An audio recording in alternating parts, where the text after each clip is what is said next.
Hi, I'm Levy, your friendly neighborhood Chibi Leviathan, and today I'll be going over the Royal Explorers Academy.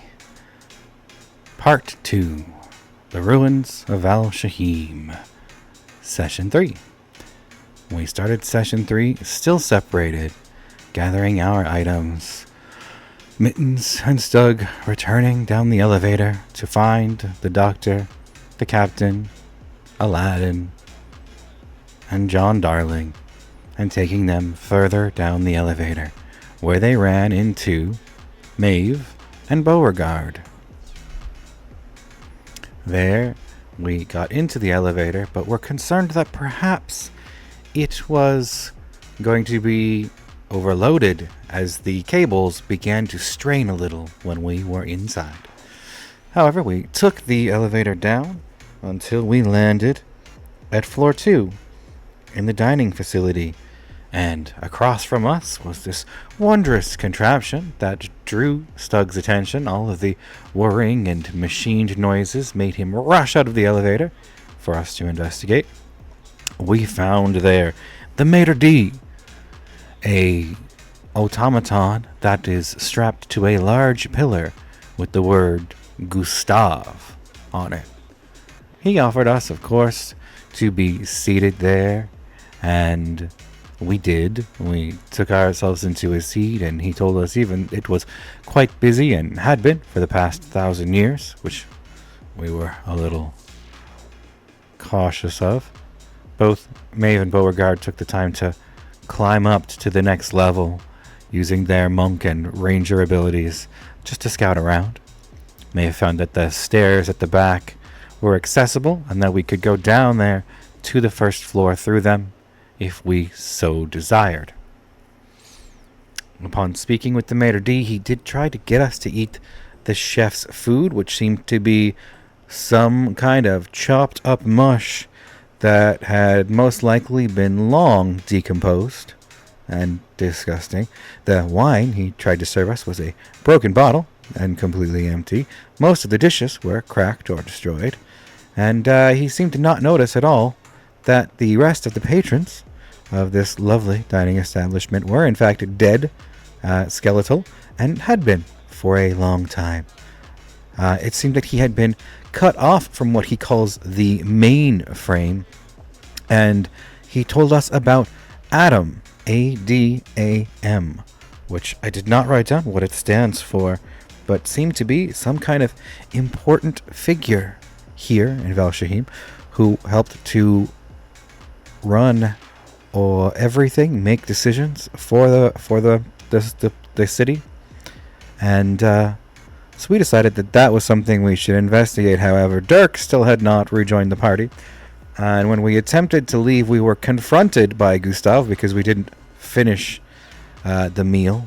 I left some coin on the table, and after a very well rolled intimidation check by Maeve, using her noble background to intimidate Gustav into thinking that they're foreign dignitaries and that he doesn't want to upset her, they were able to leave and apparently skip a combat encounter. We then had Dirk finally, I believe, arrive down with us. We went down to the first level. Dirk, in the meantime, had been attacked by some kind of golem whose face was made of a type of clay or something. He was able to punch through the walls to capture it when it tried to flee through the ducts. It did stab him many times, but he was eventually able to restrain it, tie it up, and take it down the elevator with him. We all met on the first floor, where Stug began the process of identifying all the items and potions that we had found, and we discussed next steps. It seems that we are in slight agreement that we need to go find this Adam, but also the party considered whether or not to return to floor 71, where Dirk had discovered a laboratory that could perhaps remove the Arkstone from Aladdin. So we took him up with us, left the captain and John Darling in the first floor lobby, and traversed and explored again floor 71 to 73, the modern self. We found the laboratory, and Stug tried to get it to work along with Aladdin and Dirk. The rest of us went back into the room where the lobby was, found some paperwork and a pin code, and then went into the back room where all of the jars and collectibles were. Found that behind one of the racks there was a button pad that we put the code into and opened a secret door. Inside we explored, and there was a hallway that seemed pretty much empty except for another large door with a window we could see through. Inside appeared to be a lab, like upstairs, but with more glowing tubes and jars in behind, perhaps filled with either some kind of liquid or some kind of liquid arc stone. We're not quite certain. And in the middle was another one of those operating tables, but with someone strapped to it. We couldn't see because they were facing away from us exactly. So we tried to get in, and the code did not work. We called for Stug and Dirk because we thought that perhaps they might be able to, assist or use this laboratory instead, if perhaps it was not as badly damaged because it seemed to be sealed. We couldn't figure out how to get in at first, and we're considering trying to pick the lock or break the door down, until I decided randomly to just try the code backwards, and that happened to work and open the door.